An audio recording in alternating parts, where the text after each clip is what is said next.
Baiklah. Hmm. Assalamualaikum warahmatullahi wabarakatuh dan salam sejahtera saya ucapkan kepada rakan pembelajaran kita pada hari ini iaitu saudari Nur Syamira Izzatul binti Sarkawi. Selamat datang saudari. Terima kasih, Saudari Alifah. Okey, baiklah. Jadi tanpa membuang masa saya akan teruskan dengan perkongsian saya pada hari ini. Ini merupakan tugasan bagi GAPD 1032 iaitu asas pembelajaran digital. Ini merupakan tugasan 2 bagi projek digital. Baiklah, um, tugasan itu telah diberi tema iaitu saya suka pembelajaran digital. Sebelum saya meneruskan perkongsian saya akan memperkenalkan diri terlebih dahulu.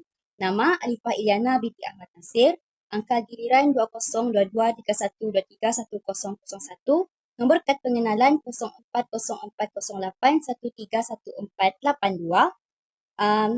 Ini merupakan kod kursus GAPD 1072. Nama kursus adalah Asas Pembelajaran Digital dan nama pensyarah adalah Madam Haslina. Jadi saya akan mulakan.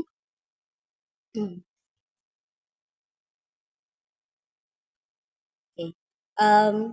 Dalam tugasan saya ini ataupun dalam penghasilan projek digital saya ini, saya meletakkan 7 elemen utama iaitu pengenalan, faedah pembelajaran digital, aplikasi pembelajaran bermakna, media sosial dalam pembelajaran, pengurusan PTTC, bukti kolaborasi iaitu rakan pembelajaran e-learning yang telah kita buat sekarang ni dan juga rujukan.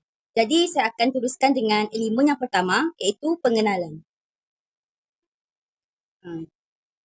Ketika dunia telah berhadapan dengan wabak COVID-19 yang melanda dunia, pelbagai sektor dalam kehidupan telah berubah cara pelaksanaannya termasuklah sektor pendidikan. Kehadiran wabak ini telah menyedarkan masyarakat bahawa pentingnya kemahiran dalam penguasaan digital untuk memudahkan proses pengajaran dan pembelajaran supaya berjalan dengan lancar. Menurut mantan Perdana Menteri Tan Sri Muhyiddin Yassin, perubahan yang berlaku akibat pandemik COVID-19 jelas membuktikan konsep pembelajaran tidak harus terperangkap di antara four walls of a room. Maksudnya bukan hanya sekadar dalam bilik darjah, tapi proses pengajaran dan pembelajaran ini dapat dilakukan secara atas talian. Jadi ini bermakna pengajaran dan pembelajaran iaitu PDP seharusnya dilaksanakan selari dengan perkembangan zaman sekarang yang canggih dengan pelbagai digital. Pada abad ke-21 ini, pelbagai aplikasi dalam talian dapat menjadi platform untuk menyampaikan pengajaran yang bermakna dan interaktif. Contohnya adalah Google Meet seperti yang kita telah guna sekarang ni ataupun Zoom. Jadi, sebagai seorang guru, kita perlu menguasai literasi digital, memandangkan proses pengajaran dan pembelajaran pasca COVID-19 berubah secara drastik yang mana guru-guru diarahkan menggunakan digital untuk mengajar. Menurut Sustisna et al. 2020, literasi digital merupakan suatu kemampuan untuk menggunakan dan memanfaatkan alat-alat digital seperti komputer, laptop maupun telefon pintar untuk memperoleh ataupun menyampaikan maklumat.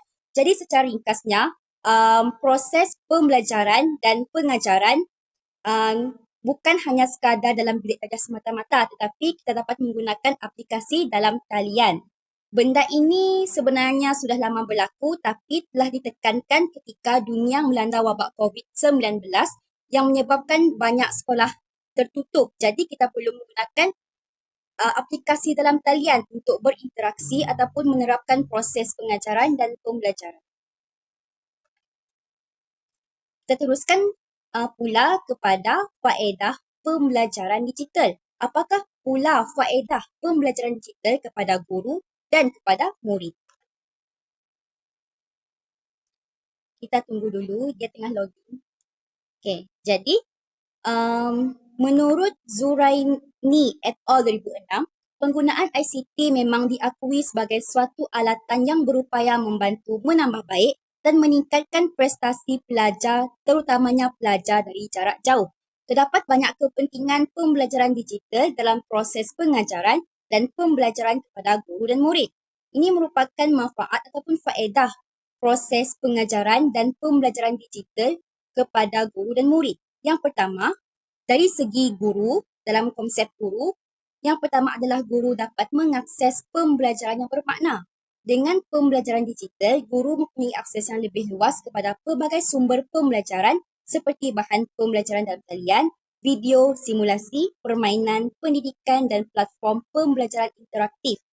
Jadi, ini membolehkan guru dapat menggabungkan pelbagai jenis bahan pembelajaran yang menarik dan pelbagai untuk meningkatkan penglibatan dan pemahaman pelajar. Yang kedua pula, faedahnya adalah guru dapat berkolaborasi dan berkongsi pengetahuan. Kerana melalui forum perbincangan, rangkaian sosial ataupun kumpulan pembelajaran dalam talian, guru boleh menyokong satu sama lain. Bukan hanya dalam skop sekolah, satu sekolah semata-mata, tetapi bahkan mereka dapat berbincang dalam satu Malaysia. Baiklah, yang ketiga pula adalah kecekapan dalam mengurus tugasan. Penggunaan platform pembelajaran digital membantu guru menguruskan tugasan dengan lebih cekap kerana mereka dapat menggunakan digital untuk mengurus sistem pembelajaran seperti jadual, menghantar dan menerima tugasan, menguruskan data pelajar dan mengesan kemajuan akademik.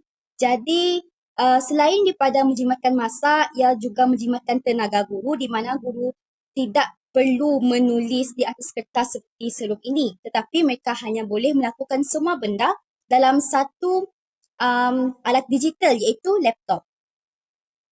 Ketiga itu merupakan faedah pembelajaran digital terhadap guru. Seterusnya kita boleh pula kepada faedah pembelajaran digital kepada murid. Okay. Ini merupakan faedahnya. Yang pertama adalah kebolehcapaian dan fleksibiliti. Jadi, pembelajaran digital membolehkan pelajar mengakses bahan pembelajaran pada bila-bila masa dan di mana sahaja. Pukul berapakah, di manakah mereka boleh mengakses bahan pembelajaran tersebut. Dengan syarat internet mesti kuat. Jadi, yang kedua, penglibatan dan motivasi yang tinggi. Kerana pembelajaran digital menggunakan elemen interaktif seperti permainan pendidikan, cabaran ataupun tugasan yang menarik. Ini saya akan terangkan apakah contoh-contoh aplikasi yang interaktif supaya kita dapat mengaplikasikannya dalam proses PDP. Yang ketiga adalah meningkatkan kerjasama dan tahap komunikasi. Melalui platform pembelajaran digital, pelajar dapat berinteraksi, bekerjasama dan berkomunikasi dengan guru dan rakan-rakan mereka. Mereka boleh berkongsi idea, nota, bertanyakan soalan, memberikan maklum balas dan bekerjasama dalam menyiapkan projek ataupun tugasan kumpulan. Mereka bukan sahaja dapat berkolaborasi secara berdepan-depan, tapi mereka dapat berkolaborasi melalui digital ataupun pembelajaran atas talian. Contohnya seperti WhatsApp, Google Meet, Zoom. Okay. Habis, selesai sudah faedah pembelajaran digital. Seterusnya, kita boleh pula kepada aplikasi pembelajaran bermakna. Sekejap, tunggu lagi. Okay, teruskan. Jadi, ini merupakan aplikasi yang guru boleh guna untuk mengajar murid. Yang pertama adalah Google Classroom. Okay. Google Classroom merupakan aplikasi web yang hebat dan mudah digunakan untuk mengatur aktiviti harian pelajar dengan lancar. Alat ini membolehkan guru mengedarkan bahan kursus atau nota, memberikan penilaian, mengesan kemajuan pelajar dan menghantar maklum balas. Setiap aplikasi sudah tentu mempunyai kelebihan dan kekurangannya tersendiri.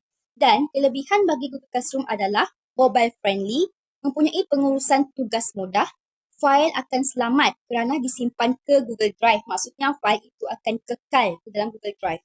Bebas iklan dan bersifat interaktif. Kekurangannya pula adalah sukar dalam melakukan penilaian, mempunyai rupa yang kurang menarik dan membosankan, mempunyai integrasi terhad dan mempunyai kapasiti Google Drive yang terhad. Okey, baiklah. Jadi ini merupakan contoh pengurusan dalam Google Classroom. Jadi inilah kita dapat lihat apa kelebihannya di sini, apa kekurangannya di sini. Kelebihannya adalah kita dapat berkongsi nota. Kekurangannya rupanya kurang menarik. Jadi mungkin murid-murid agak tidak begitu gemar dengan aplikasi ini sebab boleh dikatakan bosan. Tapi ia bagus untuk meletak nota dan ataupun tugasan. Okey. Dan ini saya letak link. Ini merupakan panduan menggunakan Google Classroom. Jadi bagi guru-guru yang ingin menggunakan Google Classroom sebagai platform pembelajaran, bolehlah melihat video ini. YouTube. Okay. Yang kedua pula merupakan Google Meet, aplikasi yang kita guna sekarang. Google Meet membolehkan, kejap, loading. Baiklah. Seterusnya, Google Meet. Google Meet membolehkan guru mengadakan persidangan video dengan murid-murid sekaligus. Pengguna boleh menjemput orang lain untuk menyertai melalui patuan jemputan atau menghantar jemputan secara langsung, maksudnya melalui link. Selain itu, Google Meet juga menyokong panggilan suara untuk situasi di mana video tidak diperlukan. Jadi, guru boleh berkongsi paparan skrin komputer mereka dengan murid-murid dalam persidangan tersebut. Ini merupakan kelebihan dan kekurangan Google Meet. Kelebihannya adalah percuma. Dia ada dua versi percuma dan versi berbayar. Bersambung dengan perkhidmatan Google yang lain, memberikan pengalaman pengguna yang mudah, menawarkan kualiti video dan audio, prestasi keseluruhan dan keselamatan. Ini merupakan kekurangan bagi Google Meet iaitu mempunyai layar skrin yang terbatas. Maksudnya tidak semua murid dapat masuk dalam satu slide, satu tayangan first. Yang kedua, hanya dapat diakses melalui browser web. Ini merupakan contoh Google Meet sedang berlangsung. Inilah contohnya. Walaupun ada 29 orang, tapi tidak 29 orang tu dapat masuk dalam satu skrin yang sama. Okey. Seperti yang tadi, saya telah meletak link panduan menggunakan Google Meet sebagai platform pengajaran. Boleh refer di YouTube.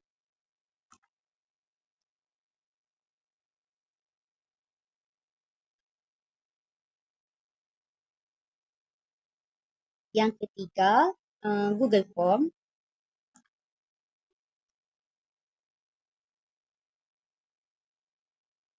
Loading.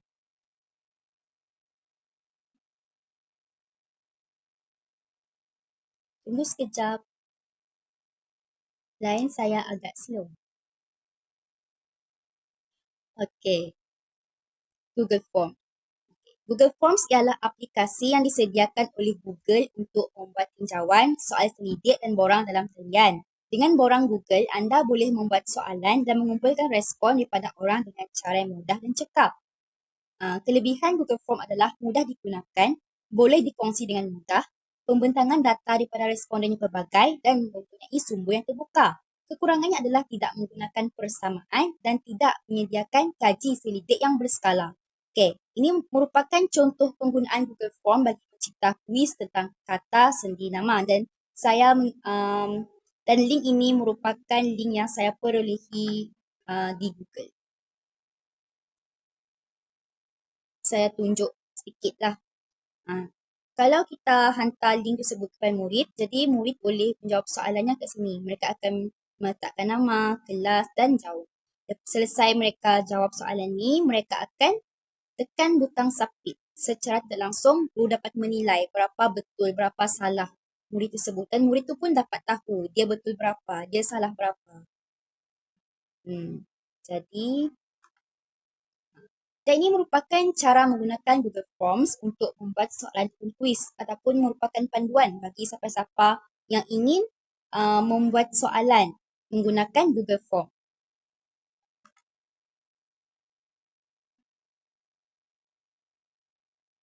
Yang ketiga, kuis.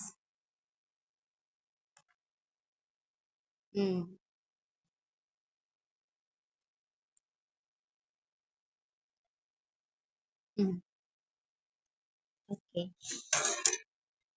Kuis adalah aplikasi dalam talian yang digunakan untuk membuat dan mengambil kuis. Kuis ini boleh dikatakan sama fungsinya dengan Google Form, cuma bezanya kuis ini dia lebih interaktif. kerana animasi tersebut dan gambar tersebut boleh bergerak. Tidak seperti Google Form. Gambar tersebut adalah mati. Jadi, aplikasi ini direka khusus untuk pendidikan dan membolehkan guru membuat kuis yang menarik dan interaktif serta membolehkan pelajar menjawab kuis tersebut dari peranti mereka sendiri. Kelebihannya adalah interaktif. Ya, quizzes ni lebih interaktif berbanding Google Form. Mempunyai format kuis yang pelbagai, cara penggunaannya mudah, guru dapat membuat laporan dan analisis. Kekurangannya pula adalah tidak ada kolaborasi antara murid ketika menjawab kuis. Maksudnya murid hanya dapat jawab sendiri-sendiri. Dia takkan dapat jawab secara berkumpulan kerana link tu hanya untuk dirinya saja. Dia seorang sahaja dapat jawab. Mempunyai reka bentuk yang terhad, ya, ini merupakan kekurangannya. Yang ketiga adalah, kekurangannya adalah mempunyai ciri penyesuaian yang terhad. Ini merupakan contoh penggunaan quizzes dalam membuat soalan. Saya buka sebentar. Kalau lain slow, saya akan back.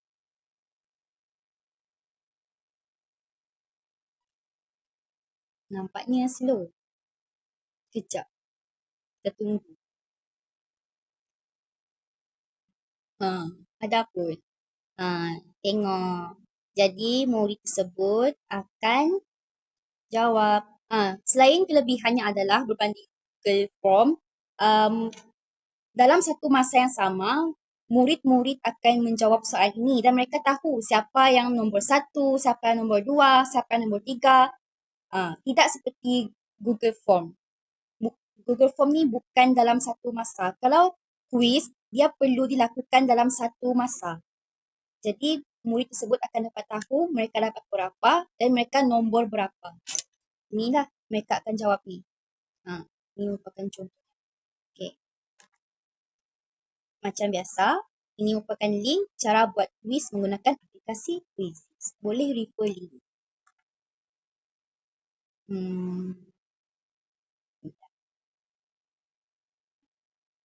Slownya.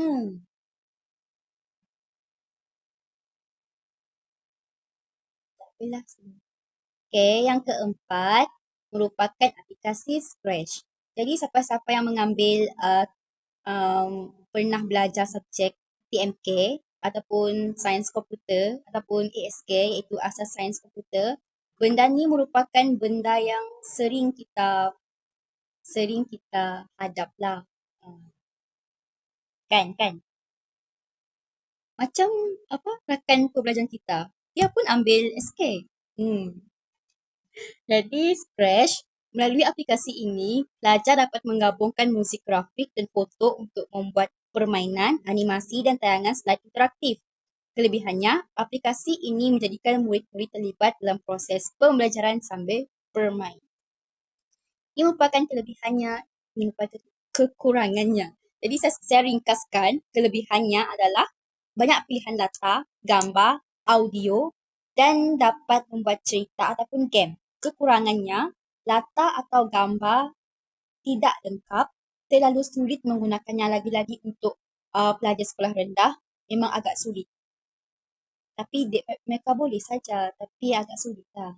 Okay, ini merupakan contoh penggunaan aplikasi Scratch. Tapi kalau kita lihat pelajar sekarang ni, budak sekolah rendah sekarang ni, mereka dah pandai IT semua. Jadi ini tak menjadi masalah. Ya, dalam bahasa Inggeris ya, dalam bahasa Inggeris. Tengok, when click, set size to 100. Saya pun ada belajar ni dulu. Macam mana? Dia akan tulis wait 0.1 second. Jadi ni kucing ni dia akan macam ni. Tunggu. Kalau kita letak move 10 step, kucing ni akan gerak 10 kali. 1, 2, 3, 4, 5, 6, 7, 8 dan 2. Macam tu lah. Ini lebih susah lah. Kalau yang atas ni dia basic.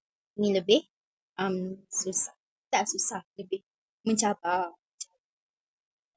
Okay. Kalau siapa-siapa ingin menggunakan Scratch, aplikasi Scratch, bolehlah lihat video ini. Ini merupakan tutorial 1, menggerakkan objek. Memang best. Kalau pandai memang best.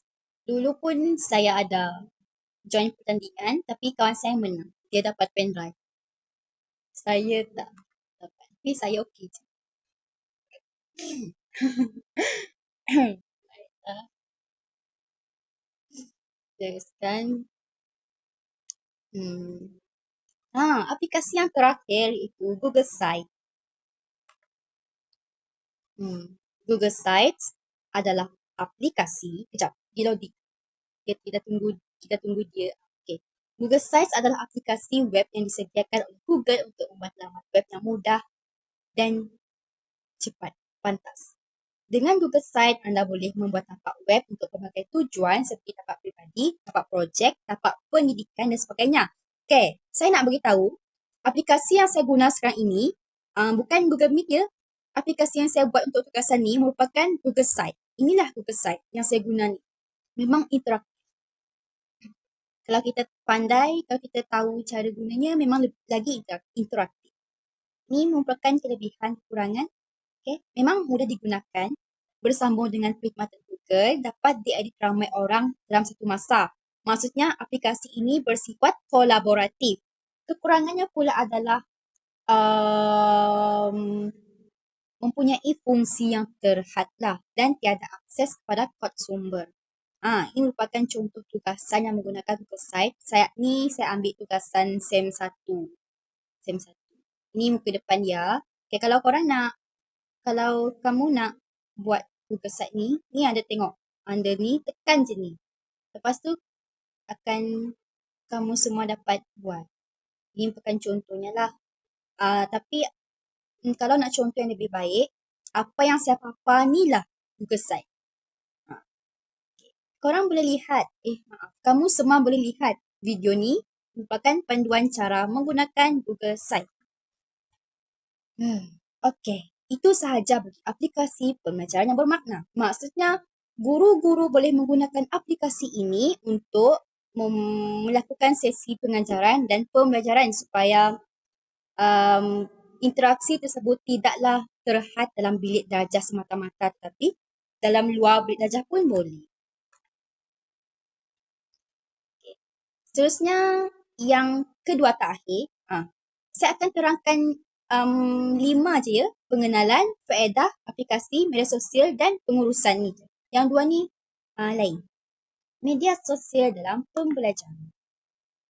Saya yakin semua sekarang ni termasuklah budak sekolah rendah, mereka tentu ada handphone, mereka ada media sosial, mereka ada akaun, jadi tidak menjadi masalah sebagai proses pembelajaran.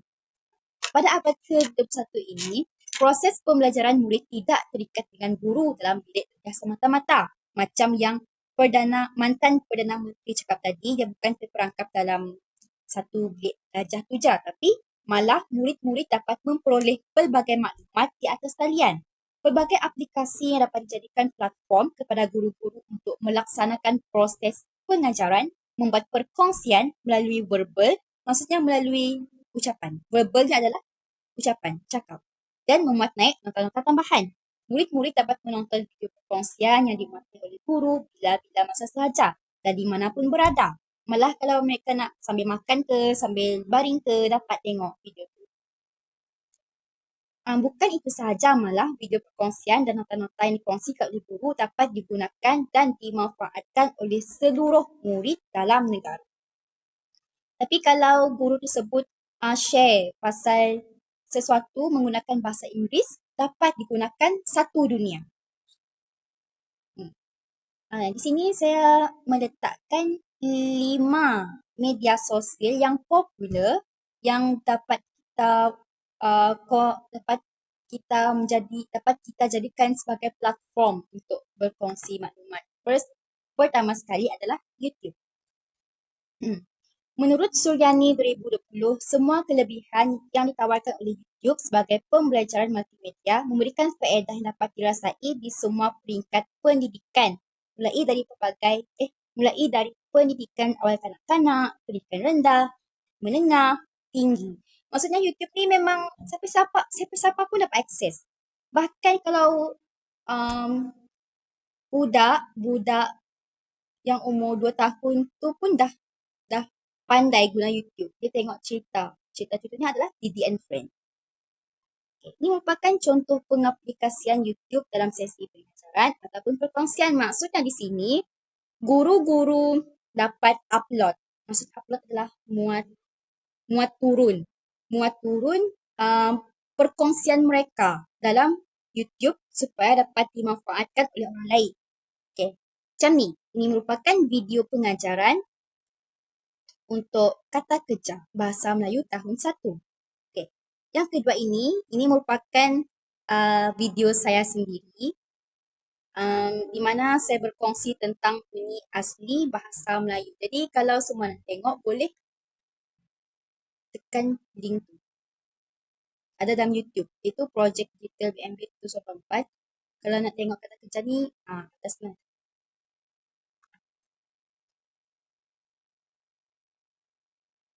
Yang kedua, aplikasi TikTok. TikTok ni memang popular. Aplikasi yang terkenal sangat pada zaman sekarang ni. Sebab TikTok ni video dia sedikit saja. Jadi kita taklah bosan kan nak tengok video panjang-panjang. TikTok ni dia macam ni. Slide. Jadi dia mendapat perhatian ramai. Menurut Muhammad Afzani Zahran dan Muhammad Azmi Muhammad Nizah 2022, aplikasi media sosial TikTok semakin menjadi pilihan masyarakat, terutamanya golongan muda dalam mendapatkan maklumat semasa. Hal ini kerana golongan muda sekarang lebih berminat dengan video yang berbentuk interaktif, maksudnya video yang bergerak, bukannya gambar mati. Jadi, aplikasi TikTok merupakan aplikasi yang menjadi tempat untuk golongan-golongan tertentu ataupun sesiapa sahaja boleh berkongsi maklumat.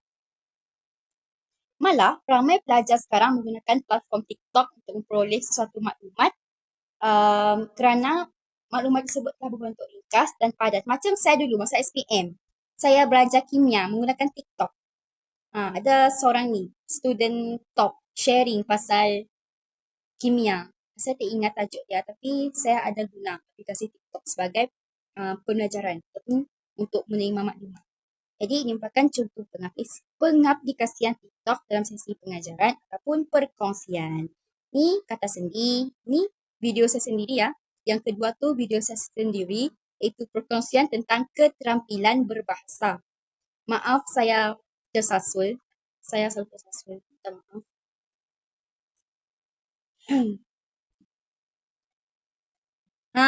Tengok. Ni TikTok. Dia ada share. Sekejap, cuba kita pasang. Ada lain tak? Nampak tak bergerak?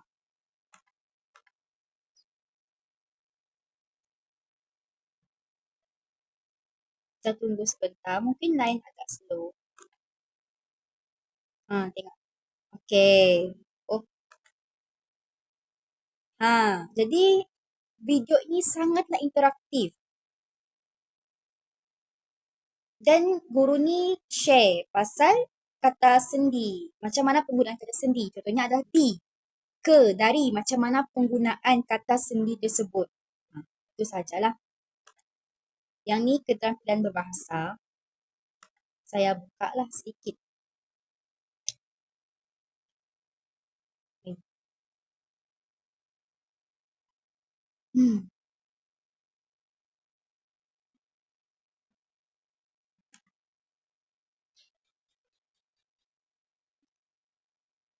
Sekejap ya. Dia loading. Contohlah. Tengok. Saya share macam ni. Muka saya keluar. Okey, itu saja. Okey. Selesai sudah aplikasi media sosial bagi YouTube dan TikTok. Seterusnya adalah WhatsApp. WhatsApp ni pun sangatlah popular sebagai platform interaksi.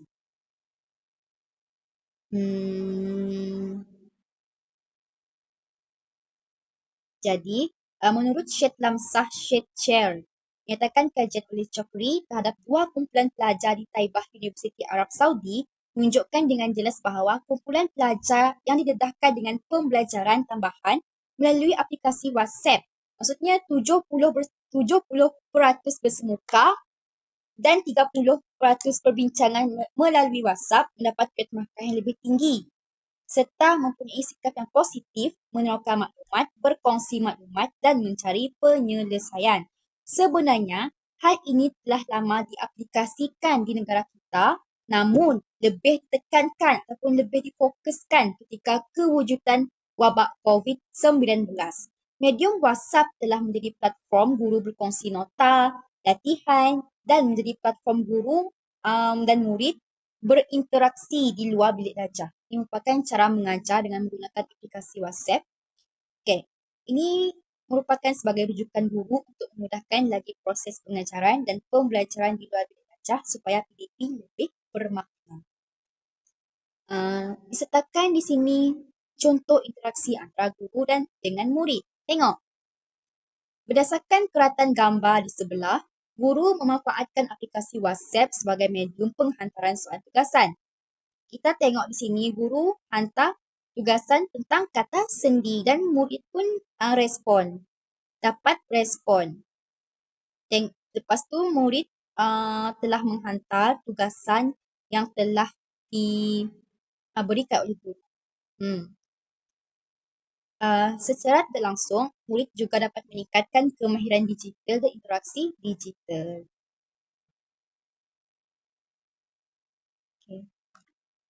Selesai untuk WhatsApp, kita teruskan pula dengan Instagram.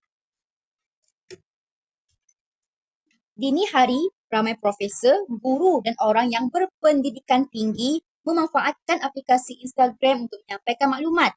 Untuk memastikan kita tidak terlepas info-info terkini daripada mereka, kita perlu mengikuti akaun mereka di Instagram dan menekan butang pemberitahuan. Selalunya orang ni disebut sebagai influencer. Influencer mempunyai pengaruh yang kuat. Mereka dapat berkongsi maklumat kepada follower ataupun kepada pengikut-pengikut mereka. Baiklah. Berikut merupakan contoh maklumat, nota dan latihan kata sendi yang diperolehi melalui laman sesawang Instagram. Dalam aplikasi Instagram, kita dapat cari nota ataupun cari maklumat yang lebih. Jika di sini kesalahan tata bahasa, dia ada banyak lagi bawah ni. Dia ada banyak slide, tapi saya ambil yang slide yang first sahaja, yang pertama sahaja. Di sini juga dia ada terangkan, ni berbentuk video ya, penggunaan di dan pada. Yang mana di pada ni banyak pelajar keliru. Jadi video ni telah menerangkan bagaimana penggunaan di, bagaimana penggunaan pada, supaya mereka tidak keliru dan boleh belajar dengan lebih berkesan. Dari dan daripada pun ramai juga pelajar yang keliru. Di sini aplikasi IG telah menerangkan dengan lebih lanjut. Jadi kalau semua nak dapat maklumat yang lebih, boleh type apa yang kamu semua nak. Kalau kamu nak maklumat berkenaan dengan literasi bahasa, tulislah literasi bahasa. Type atas nanti keluar. Baik. Kita teruskan dengan aplikasi yang terakhir, iaitu Facebook. Instagram dan Facebook ni merupakan boleh dikatakan sama, tetapi sudah tentu mempunyai perbezaannya masing-masing. Tapi boleh dikatakan sama lah. Tapi dia tak sama. Dia sama, tapi tak serupa. Menurut Muhammad Nur Hadi, Muhammad Yusof dan Zuinah Tahir, yang kalau ada ni, menurut ni, saya ambil dari kajian mereka. Saya ambil artikel mereka. Populariti Facebook bukan sahaja sebagai media sosial untuk saling mengenal dan berkongsi maklumat di rangkaian sosial, malah aplikasi ini juga terkenal di seluruh dunia untuk tujuan pendidikan. Berikut merupakan contoh maklumat, nota dan latihan kata sendi yang diperolehi melalui laman sawak Facebook. Facebook pun kita boleh search, cari, type atas, kata sendi nama, tengok keluar semua. Kekeliruan antara penggunaan kata sendi nama di, imbuhan awalan di, video pun ada juga. Jom belajar kata sendi nama. Ni pun ada. Ramai orang muat naik tugasan dan murid pun boleh jawab, boleh ambil ni. Asalkan mempunyai disiplin yang kuat. Maksudnya mempunyai motivasi yang tinggi untuk belajar. Baiklah, selesai sahaja media sosial dalam pembelajaran. Suka saya ingin kongsikan dulu masa COVID-19, teacher saya, guru bahasa Inggeris saya pun ada guna aplikasi IG di mana dia ada cipta satu akaun ni, lepas tu dia kongsi segala nota dalam feed dia, dalam pertama tu. Lepas tu kalau dia nak mengajar, dia buat live. Kita akan komen. Di situ berlakunya interaktif. Sebab masa tu kan COVID, jadi tak boleh secara berdepan, kita guna aplikasi Instagram. Dan itu merupakan suatu kelainan. Kerana ramai guru kan selalunya guna Google Meet, Zoom. Tapi cikgu teacher saya guna aplikasi Instagram. Bukanlah saya nak katakan tak boleh guna Google Meet. Boleh. Sebab Google Meet pun banyak kelebihannya. Instagram pun ada kelebihannya. Dan dua-dua aplikasi pun ada kekurangan dan kelebihannya masing-masing. Maksudnya di sini kita dapat memanfaatkan pelbagai media sosial, aplikasi dan media sosial sebagai proses pengajaran dan pembelajaran. Bukan sekadar pembelajaran. Maksudnya bukan sekadar kita dapat cari maklumat. Tapi kalau kita mengajar pun boleh. Live ni pun ramai cikgu yang ngajar di IG. Ni pun ada kat live lah. Ni pun ada. TikTok pun banyak. Memang semua maklumat sekarang ni boleh dikatakan semuanya hujung jari. Nak tekan-tekan sahaja. Okay. Itu sahaja untuk media sosial dalam pembelajaran. Jadi kita teruskan dengan yang terakhir, iaitu pengurusan PDPC. Okay, baiklah. Okay, loading. Oh, kenapa ni?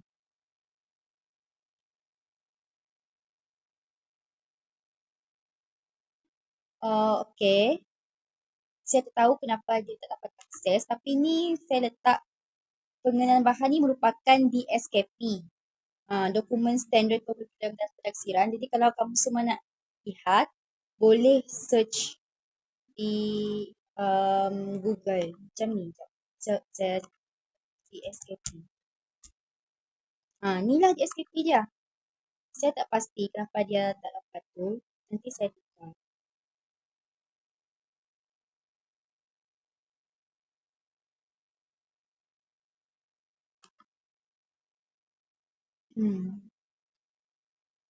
Korang boleh tengok kat sini. Ini DSKP. Boleh cari di Google. Type DSKP. Okay. Ini DSKP ya. Yang tak dapat ni adalah DSKP. Ini merupakan penerangan DSKP Bahasa Melayu Tahun 2. DSKP adalah singkatan dari Dokumen Standard Kurikulum dan Pentaksiran. Merupakan sebuah dokumen yang disusun oleh KPM sebagai panduan bagi guru. Jadi DSKP ni mengandungi maklumat tentang tujuan pengajaran, apakah isi kurikulum, apakah strategi pengajaran, macam mana nak buat RPH, semua berkenaan dengan pengajaran dan pembelajaran tu terkandung dalam DSKP. DSKP ni merupakan rujukan untuk guru. Jadi guru pun dapat rujuk lah supaya sebab dokumen ni menjelaskan tentang konten pembelajaran seperti topik dan subtopik pembelajaran. Jadi guru taklah beralih topik pun salah topik. Dia mengetahui apakah topik ataupun subtopik yang ingin disampaikan. Dan sebagai panduan juga mengenai strategi pengajaran yang sesuai dan kaedah penilaian yang digunakan untuk menilai pencapaian murid-murid. Okay. Ni DSKP. DSKP ni sangat penting bagi seorang guru. Sebab itu adalah rujukan. Seterusnya RPH. Guru tidak akan lari dari rancangan pengajaran harian yang merupakan satu rekod khas yang disediakan lebih awal oleh guru sebelum menjalankan sesi pengajaran dan pembelajaran. Sebelum guru masuk kelas, sebelum guru mengajar, mereka akan membuat rancangan pengajaran harian supaya masa yang digunakan dapat dimanfaatkan dengan baik. Contohnya ada 1 jam. Jadi 15 minit awal dia nak buat apa, 15 minit akhir dia nak buat apa. Jadi dia dapat ikutlah. Tu taklah dia berterabur sangat kan. Ini merupakan kepentingan rancangan pengajaran harian meningkatkan keyakinan guru. Saya ambil yang penting. merancang dengan teliti setiap komponen pengajaran, mengembangkan pengajaran secara lancar dan tersusun, mengingat bahan dan pendekatan pengajaran yang perlu untuk menyampaikan sesuatu isi pelajaran supaya tidak lari dari topik, tidak lari dari subtopik. Sama. Ini merupakan contoh rancangan pengajaran harian bahasa Melayu tahun 2. Ini contoh RPH untuk tahun 2. Inilah contohnya. Ni tema adalah kekeluargaan, aspek kemahiran mendengar dan bertutur. Maksudnya di sini, segala aktiviti yang dilakukan oleh guru, dia berkait rapat dengan kemahiran mendengar dan bertutur. Macam mana dia nak memastikan murid dapat dapat menguasai kemahiran mendengar dan kemahiran bertutur. Okey. Contoh dalam aspek pengurusan PDPC, jadual waktu pun penting. Jadual waktu adalah satu kenyataan mengenai mata pelajaran yang akan dipelajari oleh murid-murid. Guru dan masing-masing perlu merujuk jadual waktu supaya tidak berlakunya pertindihan waktu dalam satu masa yang sama.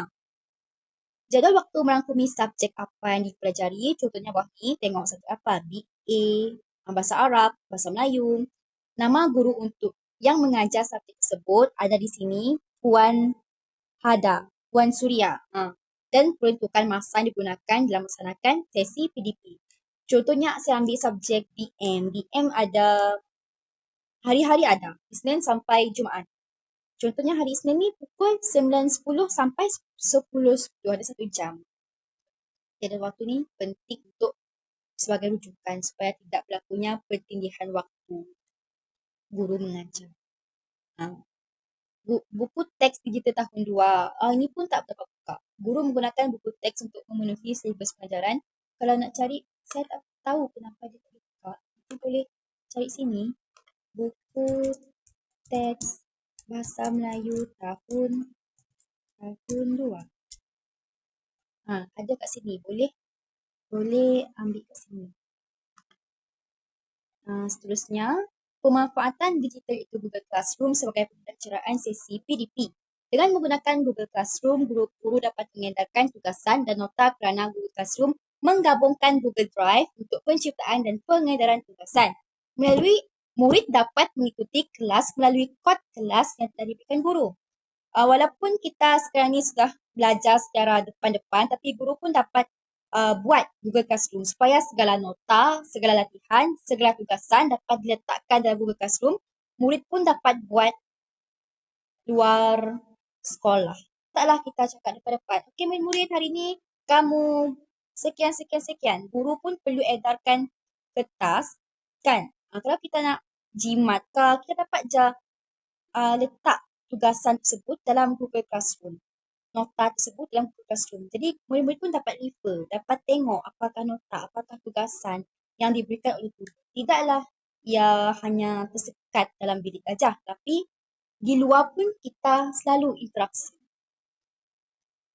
Okay. Baiklah, itu sahaja. Bukti kolaborasi ni tak. Rujukan. Ini rujukan. Okay. Dalam pembuatan Google Site ni, ini merupakan rujukan yang saya rujuk. Baiklah, itu sahaja daripada saya. Sekian, terima kasih. Maaf atas segala kekurangan. Dan saya teruskan dengan sesi maklum balas. Rakan pembelajaran Nur Syamira Izzatul. Saudari Nur Syamira, ada apa-apa maklum balas?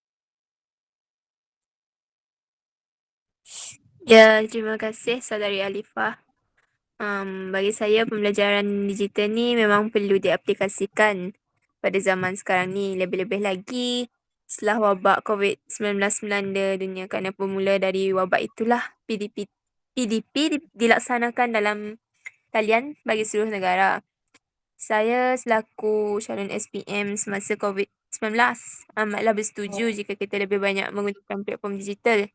Sebab PKP dulu guru kami ada menggunakan pelbagai aplikasi seperti Google Classroom, Google Meet, Google Form dan sebagainya lah seperti yang dinyatakan tadi. Malah media juga menjadi tempat untuk saya mencari nota dan maklumat tambahan. Akhir sekali, saya ingin mengucapkan tahniah kerana Okay. menghasilkan projek yang sangat menarik, isi lengkap dan padat, serta tidak membosankan lah sebab penuh dengan gambar, GIF dan animasi. Sangat interaktif. Itu sahaja dari saya. Terima Baik. kasih. Terima kasih. Saudari Syamira boleh buka kamera untuk kita sesi fotografi sebagai bukti kolaborasi kita pada hari ini. Okey. Sekejap ya. Saya tekan ya. 1, 2, sekejap. Macam mana tekan ni? 1, 2. Sekejap. Sekali lagi.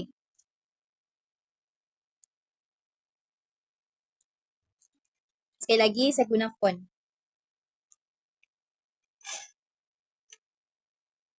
1, 2, 3. 1, 2. Baiklah, terima kasih saudari. Uh, saya akhiri.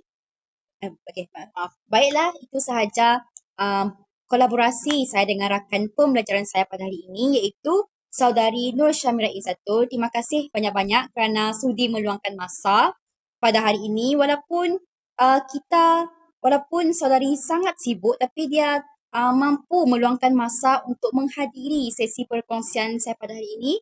Jadi jutaan terima kasih saya ucapkan dan semoga maju jaya.